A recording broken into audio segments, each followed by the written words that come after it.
Bismillah, assalamualaikum warahmatullahi wabarakatuh. Alhamdulillah, salatu wassalamu ala rasulillah wa ala alihi wa sahbihi wa sallama taslima. Qala al-muallifu babu sadaqati at-tatawu. Bab sadaqah sunnah.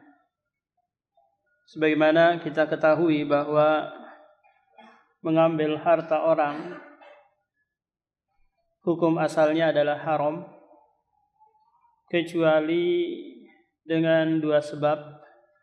Yang pertama zakat, yang kedua min tibatin nafs, yaitu dari kerelaan jiwanya dia.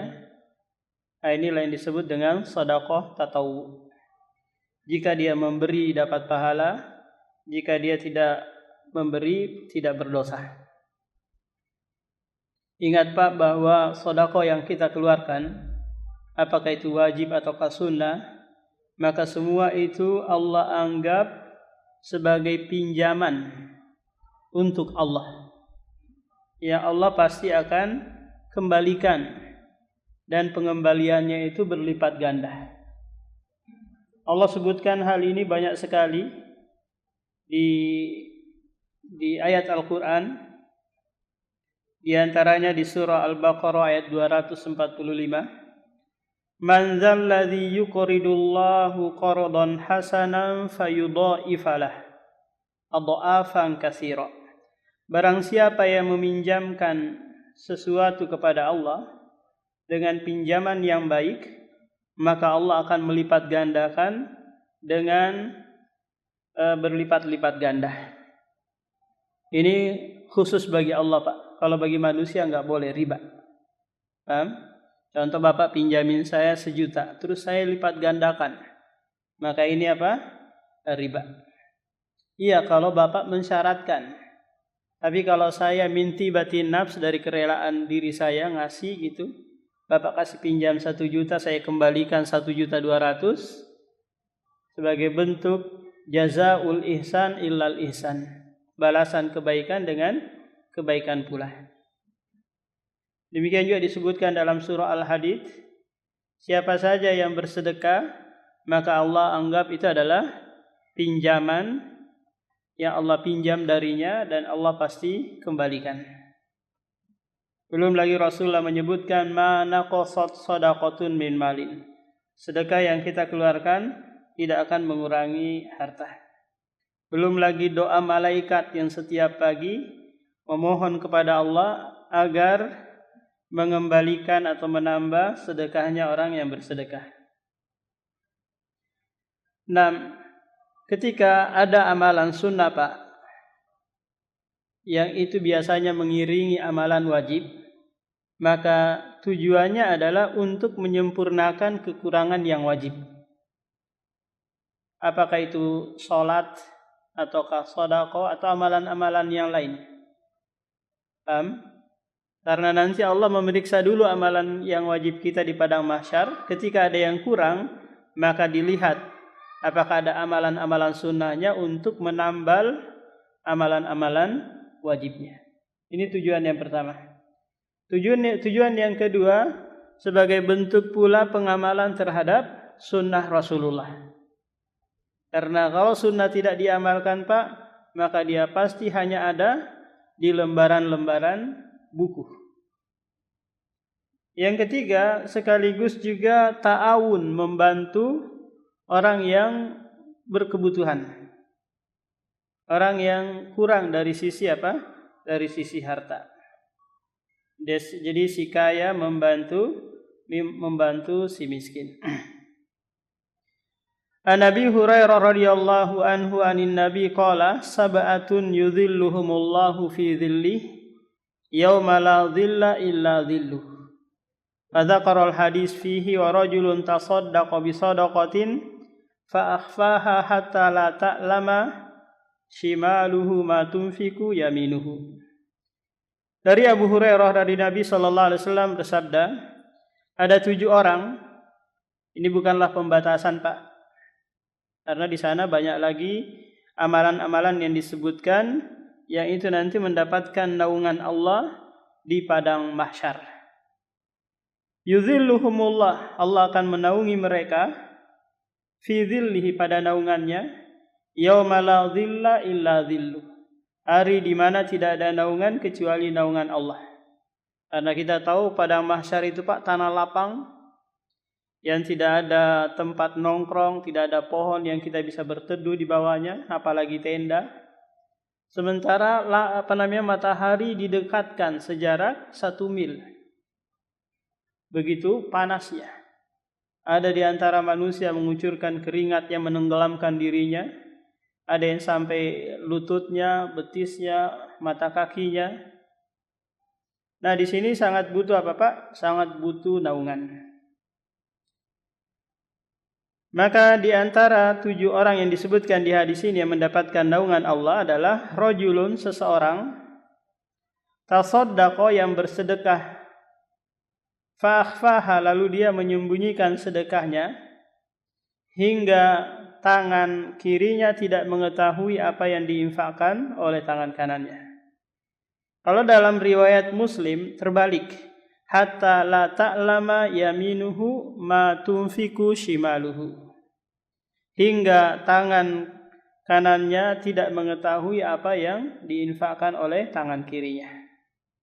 Tapi yang benar ini, Pak, karena memberi itu dengan tangan kanan, tidak boleh memberi dengan tangan kiri. Menerima juga demikian dengan tangan kanan. Nah, hadis ini menunjukkan keutamaan bersedekah akan mendapatkan naungan Allah Subhanahu wa taala. Terlebih lagi kalau sedekahnya itu dia sembunyikan. Maka ini dilihat pada maslahatnya, Pak. Kalau sekiranya kita bersedekah terus ditiru, dicontoh oleh orang lain, maka ini lebih baik. Paham? Ketika ada kotak infak hari Jumat lewat, kita cabut yang Soekarno-Hatta angkat tinggi-tinggi, masukkan pelan-pelan bismillah gitu, dilihat oleh orang, kemudian diikuti. Pak Bahtiar ngikutin, siapa ngikutin, kita dapat pahala, Pak. Kenapa? Mandalla alal khair, menunjukkan kebaikan kepada yang lain. Terus orang yang lain mengikuti. Man sanna fil islami sunnatan hasanah, memberi contoh yang baik kepada yang lain. Ini ada maslahatnya. Tapi kalau sekiranya dia tampakkan sedekahnya terus membuat dia ria, ujub, maka lebih baik apa, Pak? Dia sembunyikan. Paham? Jadi masalah menyembunyikan atau menampakkan, lihat maslahat dan mudaratnya. Kalau menampakkan mudarat, maka disembunyikan. Kalau ternyata menyembunyikannya adalah mudarat, kira-kira bagaimana bentuknya ini, Pak? Dia menyembunyikan sedekah terus memudaratkan untuk dirinya. Orang lain mungkin tidak tahu, oh ternyata ada amalan yang seperti itu. Masyarakat nggak tahu. Mungkin ditampakkan sebagai bentuk pengajaran kepada yang lain. Hatta la ta'lama, hingga tangan kirinya tidak mengetahui apa yang diinfakkan oleh tangan kanannya. Coba perhatikan, Pak, orang yang memasukkan uang ke kotak infak itu biasanya menyembunyikan dengan tangan kiri kan? Pak, dia masukkan sambil nutupin. Apa kira-kira niatnya ini, Pak? Biar nggak kelihatan orang gitu bahwa dia nyumbang 2.000. Iya kan? Atau nyumbang 500, sekarang ada 500 perak ya yang kertas. Nah, tergantung apa niatnya, dia menutupi tangan kanannya. Biasa saja, kan kembali kepada niat. Mau 2.000, mau 5.000, mau 10.000, kembali kepada niatnya. Nah, hingga tangan kirinya tidak mengetahui apa yang diinfakkan oleh tangan kanannya. Bayangkan, Pak, anggota tubuh yang paling dekat dengan tangan kanan apa? Tangan kiri. Usahakan orang lain itu tidak mengetahui kalau hal itu memudaratkan kita. An Uqbah bin Amirin radhiyallahu anhu qala sami'tu Rasulullah yaqul kullu mri'in fi dhilli sadaqatihi hatta yufsalu bainan nas. Setiap orang akan berada pada naungan sedekahnya hingga dia diadili di antara manusia di padang mahsyar. Hadis ini kembali menyebutkan tentang keutamaan sedekah, di mana sedekah yang kita keluarkan itu Pak nanti menjadi alat yang menaungi kita di padang mahsyar. Apakah itu berupa uang yang kita sedekahkan, pikiran gitu, ide-ide yang cemerlang, bahkan senyuman kita, itu adalah sedekah kalau kita enggak punya uang. An Hakim bin Hizamin radhiyallahu anin Nabi qala al-yadul ulya khairum minal yadis sufla wabda biman ta'ulu wa khairus sadaqati an dhahri ginan wa man yasta'fif yu'iffahullahu wa man yastagni yughnihullah. Muttafaqun alaihi wal lafdhu lil Bukhari. Dari Hakim bin Hizam dari Nabi sallallahu alaihi wasallam bersabda, tangan yang di atas maksudnya adalah ini perumpamaan bagi mereka yang bersedekah, yang memberi sesuatu dari yang dia miliki. Itu lebih baik daripada tangan yang di bawah yang menerima atau yang meminta. Ini adalah anjuran dari Rasulullah untuk apa Pak? Selalu tangan di atas, yaitu apa? Memberi daripada mengharap uluran tangan orang lain. Wabda biman ta'ul, mulailah dengan orang yang engkau tanggung. Apakah itu istrimu, anakmu, orang tuamu, keluargamu, daripada orang yang tidak ada hubungan kekerabatan. Rasulullah memberikan anjuran kepada kita Pak dalam hal bersedekah, dahulukan yang kita tanggung. Dahulukan apa? Kerabat. Kenapa demikian? Karena akan memperoleh dua kebaikan. Kebaikan yang pertama menyambung silaturahmi, yang kedua pahala sedekah. Kalau memberikan langsung kepada orang yang enggak ada hubungan dengan kita, itu hanya memperoleh apa Pak? Sedekah, pahala sedekah saja. Jadi, mulailah dengan orang yang engkau tanggung. Wa khairus sadaqah, dan sebaik-baik sedekah yang melebihi dari kebutuhan dia. Dalam artian dia yang pertama dia dahulukan adalah untuk dirinya. Paham Pak? Jangan dia makan secukupnya saja sampai tidak memenuhi hak dirinya, tapi yang dia kedepankan orang lain. Apakah istrinya, anaknya dan yang lainnya. Tapi dirinya apa? Benar-benar dia sekek sama sekali untuk dirinya. Pelit sekali untuk dirinya. Paham? Jadi anjuran bersedekah kepada orang lain itu kalau apa? Kalau ada kelebihan untuk diri kita sendiri. Wa man yasta'fif yu'iffahullah. Barang siapa yang menjaga diri dari tidak meminta-minta, menjaga kehormatannya dari berharap kepada orang lain, maka Allah pun akan menjaga kehormatannya. Wa man yastagni yughnihullah, dan barang siapa yang mencukupkan dengan apa yang Allah telah berikan, maka Allah pun memberikan kecukupan untuknya. Nah, ini disebut dengan apa Pak? Sifat qanaah, merasa cukup dengan apa yang ada.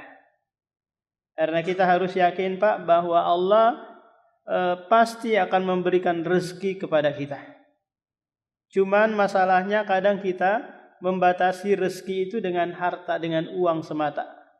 Padahal hidup sehat, lancar BAB, BAK, kemudian lingkungan yang aman, keluarga yang menyenangkan, itu adalah rezeki dari Allah.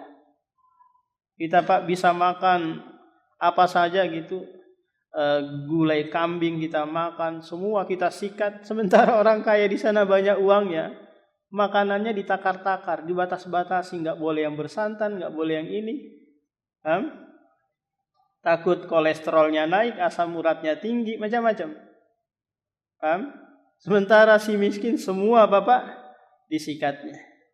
Ini adalah kenikmatan yang tidak diberikan kepada mereka yang sedang mengalami sakit atau ada tanda-tanda yang kalau dia tingkatkan makanan tersebut dia akan tambah sakitnya. Wa Nabi Hurairah radhiyallahu anhu qila ya Rasulullah ayyus sadaqati afdal. Ada seorang sahabat bertanya, wahai Rasulullah, sedekah apakah yang paling utama?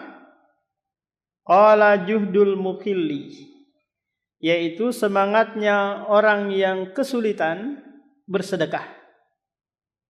Hidupnya pas-pasan, cuma dia berusaha gitu nyumbang makanan gorengan untuk orang yang berbuka di setiap Senin dan hari Kamis di BDI. Dia berusaha gitu. Meskipun dia bawa gorengan ubi mungkin atau singkong atau tempe saja, dia berusaha. Meskipun penghasilannya terbatas. Maka inilah yang lebih utama, dia menyempatkan bersedekah meskipun dirinya kurang. Meskipun dirinya juga butuh. Ini adalah sifat isarul ghair. Isarul ghair itu Pak, mengedepankan orang lain. Ini adalah sifat yang dilakoni oleh para sahabat Rasulullah. Wa yu'thiruna ala anfusihim walau kana bihim khassasah. Mereka mengedepankan orang lain dalam hal dunia meskipun dirinya sangat butuh. Wabda biman ta'ul, mulailah dengan orang yang engkau tanggung. Dalam hal apa? Dalam hal bersedekah. Jadi dua hadis yang kita bacakan tadi Pak, memerintahkan kita untuk mengedepankan orang-orang yang kita tanggung atau kerabat kita untuk kita berikan sedekah. Tapi kalau sekiranya Pak, ada suami gitu, dia mengedepankan teman-temannya. Apakah teman kerjanya, teman nongkrongnya. Kalau kepada temannya dia royal, Masya Allah. Paham? Dia rela traktir di restoran mahal. Sementara keluarganya dia cukupkan dengan tempe, tahu. Sudah cukup ini. Gimana sikap seorang suami yang seperti ini? Maka si istri boleh mengajukan, bang coba di dalam dulu, paham? Karena Allah itu lebih menyenangi yang di dalam daripada yang di luar. Jadi dia ajukan dulu. Atau dia dukung suaminya, silahkan bang. Bukankah dulu kamu juga seperti itu kepada saya? Dulu tak kala engkau mengincar saya, kamu royal terhadap saya. Maka saya dukung berbuat baik kepada orang lain. Karena yang di dalam ini dia anggap bagian dari dirinya. Paham Pak? Adapun yang di luar, ini ini yang lebih dia utamakan. Maka ibda, mulailah dengan apa yang menjadi tanggunganmu. An Abi Hurairah radhiyallahu anhu qala Rasulullah tasaddaqu. Faqala rajulun ya Rasulullah indi dinarun. Rasulullah memerintahkan sahabatnya, tasaddaqu, bersedekahlah kalian. Lantas ada seorang sahabat yang tidak disebutkan namanya di sini berkata, hai Rasulullah, indi dinar, aku memiliki banyak dinar. Dinar itu satu dinarnya 4,25 gram emas 24 karat. Sementara dia banyak nih dinarnya. Qala tasaddaq bihi ala nafsik. Bersedekahlah untuk dirimu. Beli makanan, beli pakaian, beli yang engkau butuhkan untuk kehidupan. Qala indi akhar, aku punya dinar yang lain lagi. Qala tasaddaq bihi ala waladika. Bersedekahlah untuk anak-anakmu. Qala indi akhar, aku punya harta yang lain lagi. Qala tasaddaq bihi ala khadimaka. Bersedekahlah kepada pembantumu. Qala indi akhar, aku punya harta yang lain lagi. Qala anta absar, engkau lebih mengetahui siapa yang kamu sedekahkan. Ini urutan yang disebutkan oleh Rasulullah yang seharusnya kita jalankan dalam hal bersedekah untuk diri, untuk keluarga, dan untuk pembantu yang membantu di rumah. Kemudian setelah itu kita milih siapa yang kita mau kasih.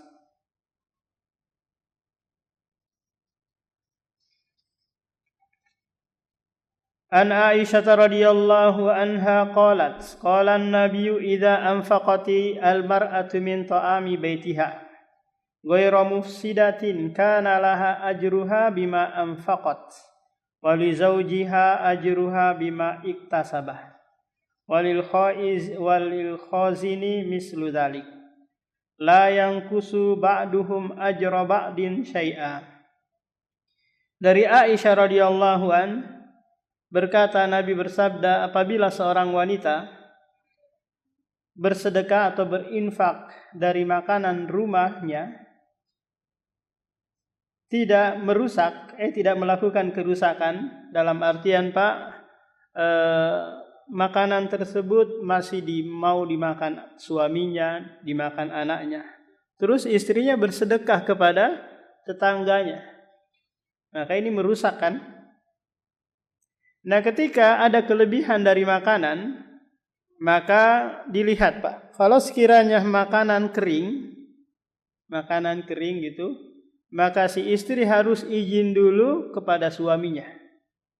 Kalau sekiranya makanan basah yang mudah untuk rusak atau basi, maka nggak perlu izin, dia boleh apa Pak? Boleh bersedekah. Kecuali nanti itu sudah dipesan sama suaminya, jangan dikasih ke yang lain, aku mau makan.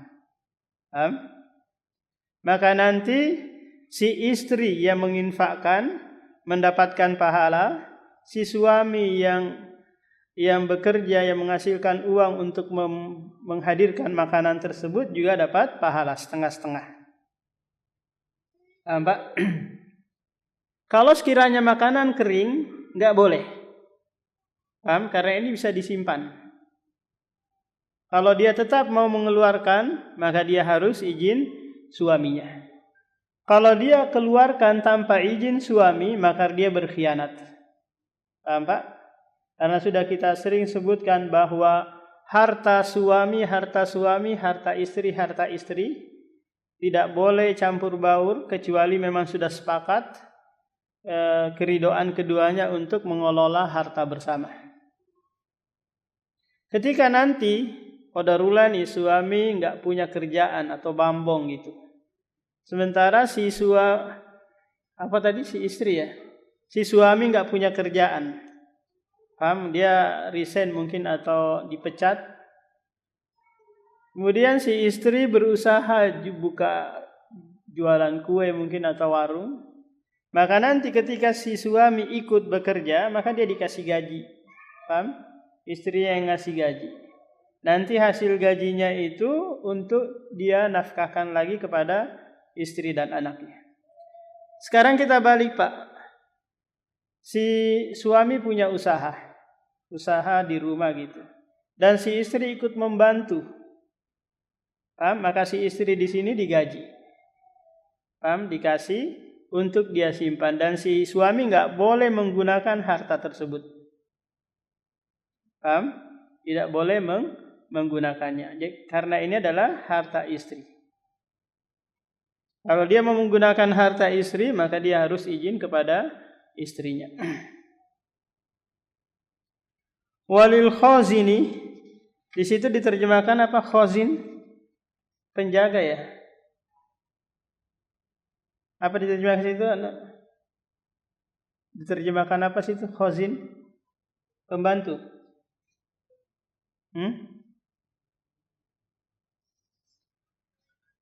Jadi pembantu juga mendapatkan dari pahala karena bekerja sama dalam hal sedekah tersebut. La yanqusu ba'duhum ajra ba'din syai'a. Sebagian mereka tidak akan mengurangi pahala sebagian yang lain sedikit pun.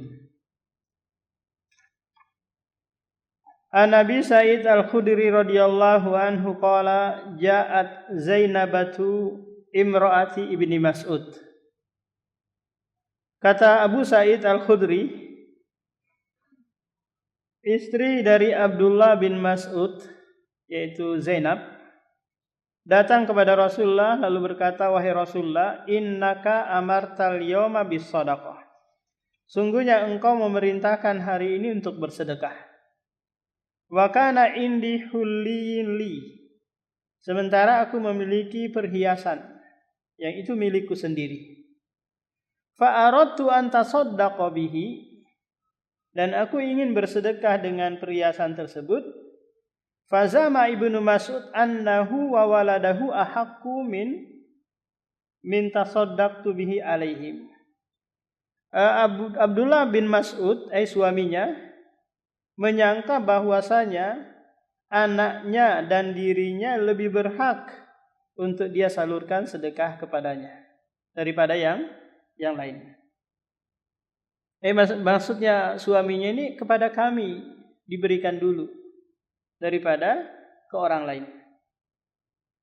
Faqala an-nabiyyu, lalu Nabi berkata, Shadaqa Ibnu Mas'ud.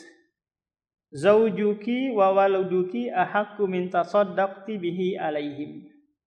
Telah benar Abdullah bin Mas'ud bahwa suamimu dan anakmu lebih berhak untuk kamu salurkan sedekahmu. Ini menunjukkan, Pak, kalau sekiranya si istri kaya, dia punya harta atau punya penghasilan, maka yang lebih utama untuk dia salurkan sedekahnya adalah kepada anak dan kepada suaminya. Kita tahu bersama bahwa istri itu tidak ada tanggung jawab untuk menafkahi suami dan anaknya. Paham? Beban tanggung jawab itu ke suami. Kalau sekiranya si suami nggak punya penghasilan, si istri punya penghasilan, maka kalau mau istrinya itu dia pinjamin suaminya atau dia bersedekah, maka itu lebih baik. Tapi jangan diungkit-ungkit kalau nanti ada masalah. Karena istri atau perempuan ahli sejarah, pandai dalam mengungkit hal-hal yang sudah berlalu. Dulu 8 tahun yang lalu saya yang membiayai kamu dan anak-anakmu. Maka seperti itu bagaimana, Pak? Ya sudah dihitung. Berarti dia hanya minjamin, kan? Dia hitung, kemudian nanti suaminya bayar utang tersebut. An Ibni Umar radhiyallahu anhu qala an-nabiyyu ma yazalur rajulu yas'alun nasa hatta ya'tiya yaumal qiyamati laysa fi wajhihi muz'atu lahmin. Kata Rasulullah sallallahu alaihi wasallam, senantiasa seseorang itu minta-minta kepada manusia hingga dia nanti datang pada hari kiamat tidak ada di wajahnya sekerak daging sedikit pun. Nah, ini balasan bagi mereka yang tasaulat, minta-minta. Apakah untuk memperkaya diri ataukah tujuan apa? Pokoknya dia Bapak minta-minta di hadapan manusia. Banyak kita lihat mau yang datang di rumah-rumah ataukah di pinggir jalan itu di lampu hijau, banyak manusia Bapak tasaul, minta-minta. Hukum asal minta-minta ini Pak haram. Haram. Karena disebutkan balasannya di akhirat kelak. Dia datang dengan muka yang tidak ada daging, tengkorak gitu. Ini balasan karena memang Pak pada dasarnya orang yang minta-minta itu sudah malu. Malu kepada manusia. Nanti akan disebutkan kapan seseorang itu boleh mengajukan permohonan atau minta-minta kepada manusia. Wa Nabi Hurairah radhiyallahu anhu qala Rasulullah man sa'ala an-nasa amwalahum takassuran Fa inna ma yas'alu jamron falyastaqilla aw liyastaksir. Barang siapa yang meminta harta manusia dalam rangka memperkaya diri, maka sesungguhnya dia meminta batu bara api. Bara api itu panas sekaligus membakar kalau diletakkan di tangan kita. Menyakitkan kita, membuat kita menderita di dunia dan di akhirat. Maka falyastaqil, ya kamu minta sedikit atau minta banyak, itu memudaratkanmu. Ini perintah yang sifatnya haram. Pak? Kalau tujuannya takassuran, untuk memperkaya diri sendiri. Ada juga yang dia diperalat, paham Pak? Nanti diserahkan, disetor ke orang-orang tertentu gitu. Dia dimanfaatkan cacatnya dia, paham? Nggak ada kakinya, nggak ada tangannya, untuk apa? Minta-minta agar manusia ibah kepadanya. Ternyata nanti dia setor ke preman, setor kepada orang yang membawa dia dari mana gitu, dari Jawa kah atau dari Sulawesi, datang ke sini tujuannya kerjanya minta-minta.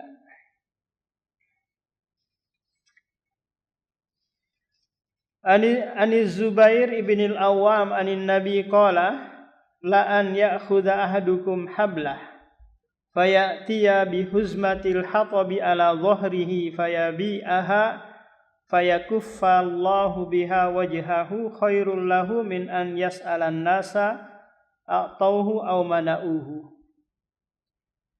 Dari Zubair ibn al-Awwam dari Nabi sallallahu alaihi wasallam bersabda, benar-benar salah seorang di antara kalian mengambil tali kemudian pergi ke gunung untuk memungut kayu bakar, terus dia ikat, terus dia pikul untuk dia jual, itu lebih baik baginya.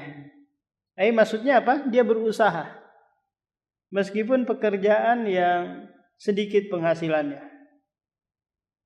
itu lebih baik baginya, dan Allah akan menahan rasa malu dia, dan itu lebih baik daripada dia meminta-minta kepada manusia, apakah manusia itu memberikan atau tidak memberikan kepadanya.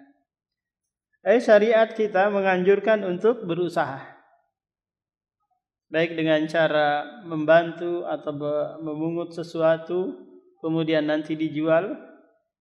Kalau pemulung Pak di jalan, ini kerjaan yang halal enggak?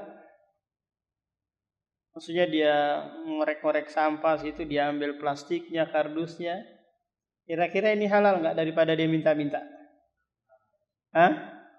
Lihat lagi peraturan daerah. Paham? Apakah ini membolehkan atau tidak? Kalau sekiranya dilarang oleh pemerintah daerah, maka tidak boleh. Penghasilannya pun menjadi haram. Paham Pak? Ada perda yang mengatur hal ini, tidak boleh dibongkar-bongkar kemudian dihambur gitu, yang membuat para pekerja DLH tambah pusing ngurusin sampah. Tapi kalau sekiranya dia bantu sampah-sampah rumah tangga untuk dibuang ke TPA gitu, kemudian dia ambil kardusnya, plastiknya dan yang lainnya, maka ini tidak mengapa. Jadi dilihat kalau sekiranya pemerintah melarang pemulung, maka pekerjaan itu menjadi haram. An Samurata bin Jundabin radhiyallahu anhu qala Rasulullah al-mas'alatu kaddun yakuddu bihar rajulu wajhahu illa ayyas'ala ar-rajulu sultana aw fi amrin la budda minhu. Rasulullah bersabda, meminta-minta itu adalah cakaran yang dengan seseorang menyakar wajahnya. Setiap kali dia meminta itu sama dengan mencakar wajahnya sendiri. Merendahkan dia, menghinakan dia. Kecuali seseorang yang meminta kepada pemimpin, sultan. mengajukan kebutuhan dia.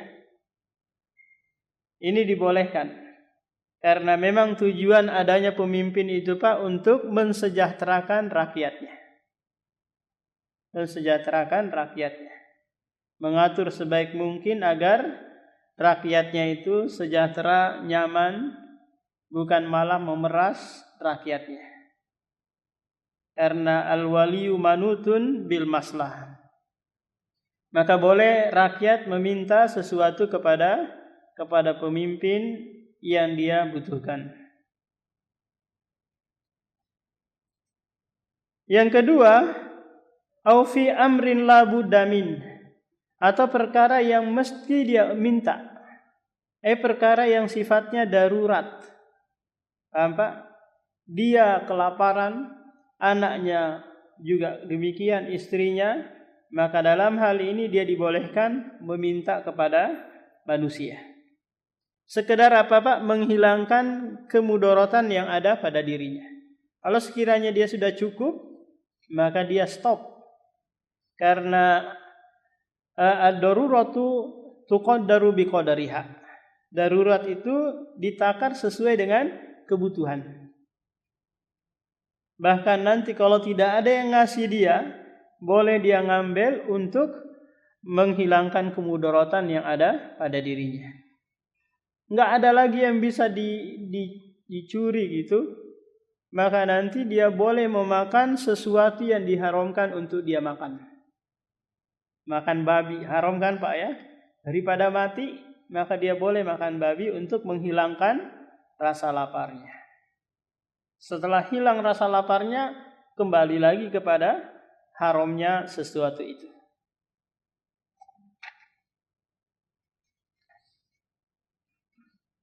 An Abi Sa'id Al-Khudri radhiyallahu anhu qala Rasulullah la tahillu shadaqatu li ghaniyin illa li khamsatin. Dari Abu Sa'id Al-Khudri bersabda, Rasulullah bersabda, tidak halal sedekah, sedekah yang sifatnya wajib, ataukah ini yang sifatnya wajib saja Pak ya. Karena sedekah sunnah nanti boleh diberikan kepada orang kaya. Sebagaimana kita ketahui Pak, sedekah wajib atau zakat itu diperuntukkan kepada 8 asnaf. Yaitu disebutkan secara menyeluruh di surah At-Taubah ayat 60. Innamas shadaqatu lil fuqara'i wal masakin wal amilina 'alaiha wal mu'allafati qulubuhum wa fir riqabi wal gharimina wa fi sabilillahi wa ibnis sabil faridatan minallah wallahu alimun hakim. Hanya saja sedekah zakat diperuntukkan bagi fuqara, ini yang pertama, orang fakir. Yang kedua miskin, orang miskin. Yang ketiga al-amilina 'alaiha, orang yang mengurusi, baik yang menampung, menyalurkan, memungut. Tapi ini disyaratkan ada izin dari pemerintah. Paham Pak? Ada istilahnya izin dari Baznas untuk dia mengelola memungut zakat tersebut. Atau dia join dengan yang sudah berizin. Tapi ada peraturan baru, nggak tahu ini apakah sudah menyeluruh atau hanya daerah tertentu saja, bahwa masjid-masjid boleh menerima yang sifatnya seperti zakat fitri. Paham? Dia menerima kemudian dia salurkan sendiri, tanpa harus di-store lagi ke Baznas kota ataukah pusat. Nah, jadi tukang pungut zakat itu nanti dia mendapatkan sesuai dengan kerjanya. Paham Pak? Sesuai dengan kerjanya. Tidak dikasih sebagaimana yang lainnya. Kalau dia kerjanya segitu sehari 100.000, ya sudah 100.000 aja dikasih. Berikutnya yang keempat, wal muallafati qulubuhum. Muallaf ini adalah orang yang ditarik hatinya untuk menerima Islam. Ini namanya apa Pak? Muallaf. Bukan orang yang baru masuk Islam. Orang yang baru masuk Islam namanya muslim. Bukan muallaf. Muallaf itu adalah mereka yang ditarik hatinya ketika dikasih uang, dia tambah semangat masuk ke dalam Islam. Namanya apa? Muallaf. Tapi kita meminjam kata muallaf ini Pak dari bahasa Arab untuk bahasa Indonesia bagi mereka yang baru masuk Islam. Ini namanya apa? Penggunaan yang salah untuk kata muallaf. Wa fir riqab, ini yang kelima. Riqab itu Pak, budak yang mau membebaskan dirinya dari perbudakan dengan cara membeli dirinya atau menyicil dirinya, maka nanti boleh dia minta kepada Baitul Mal atau tukang pungut zakat. Kemudian wal gharimin, orang yang terlilit utang, ini juga boleh datang untuk melunasi KPR rumahnya mungkin, kreditan mobilnya, motornya, atau utang kebutuhan keluarganya. Silakan saja datang ke BMT gitu atau kemana gitu. Bilang saya punya utang Pak, bisa dibantu nggak untuk melunasi? Gimana kalau sekiranya utang apartemen yang belum dia lunasi? Boleh nggak kira-kira Pak? Ya datang saja barangkali dikasih. Wa fi sabilillah, orang yang berjuang di jalan Allah. Ada yang membatasi bahwa fi sabilillah itu hanya mereka yang berjihad di jalan Allah, sementara dia tidak punya gaji tetap dari pemerintah. Yang terakhir adalah ibnus sabil, orang yang sedang melakukan perjalanan kemudian di tengah jalan dia kehabisan bekal. Tidak ada yang bisa membantu dia untuk melanjutkan perjalanan sampai tujuan karena kehabisan uang. Maka nanti boleh dikasih sekedar melanjutkan perjalanannya sampai kepada tujuan. Nah ini Pak, orang-orang yang berhak mendapatkan zakat. Nah, mazhab Syafi'i mengharuskan harus semuanya dapat 1/8, 1/8, 1/8. Adapun mazhab Hambali enggak mesti harus merata. Siapa yang lebih berkebutuhan, itu yang dikedepankan. Kalau sekiranya ada uang 1 M, kalau dibagi ke 8 ini ternyata masih statusnya sama di tahun depan, yang fakir masih fakir, yang miskin masih miskin. Sementara kalau dikasih 1 M kepada satu orang miskin atau orang fakir, akhirnya tahun depan dia jadi agnia, orang kaya, yang dia membantu lagi yang lain. Maka kira-kira yang mana Pak? Ngasih 1 orang ini kan hilang status fakirnya, miskinnya. Dia jadi apa? Jadi pengusaha dan bisa membantu yang lain. Dilihat mana yang lebih maslahat dalam hal ini. Nah demikian Pak, ada yang bertanyakan?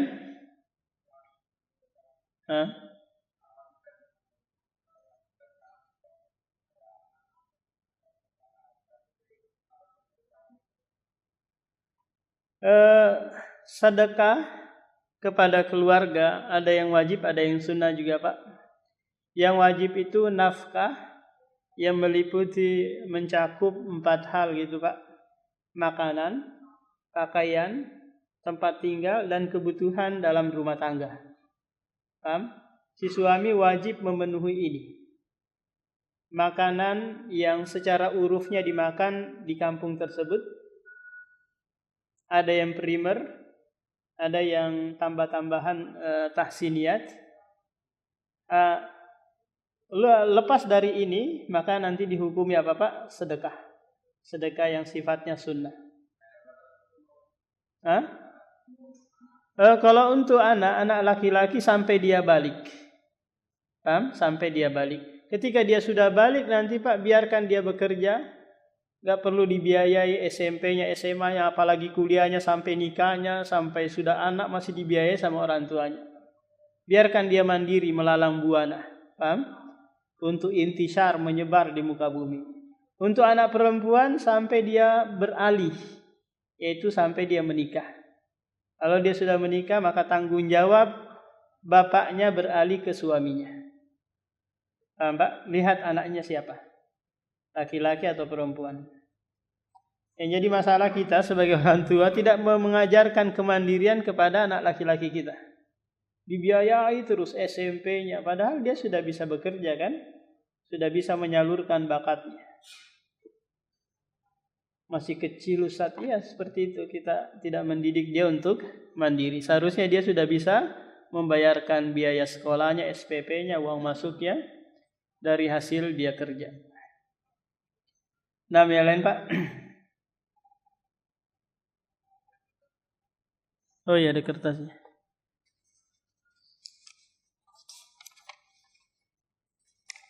Assalamualaikum Pak Ustadz. Kalau misalkan kita minta sama saudara melalui telepon atau kita meminta sama keponakan, gimana itu? Itu aja Pak Ustadz saya tanyakan. Minta kepada saudara dalam artian mungkin perempuan di sini minta kepada saudara laki-lakinya ya, melalui telepon atau meminta langsung. Lihat apakah dia tidak ada yang memberikan nafkah kepadanya. Dalam artian suaminya, dia belum bersuami. Paham?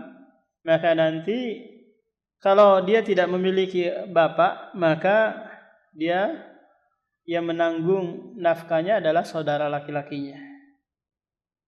Paham? Tidak ada saudara laki-lakinya, nanti bisa ponakan dari anak saudara laki-laki. Maka dibolehkan dia untuk mengajukan yang itu memang adalah haknya dia.